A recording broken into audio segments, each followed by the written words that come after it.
Hey guys, welcome back to Smart Sun.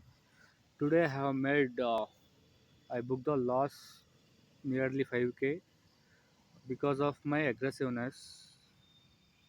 over aggressiveness.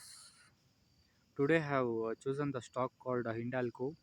Exactly year 473 was my entry, and I kept the stop loss 2 rupees below. That's 471. So I entered here. I'll show. Okay, I entered here, and initially I was getting good momentum here, and it came down and hit my stop loss. Then after hitting it, flight like a jet. It's completely my bad luck.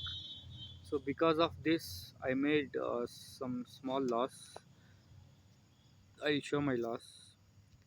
So this is my loss, 4,525 rupees. Tomorrow is holiday.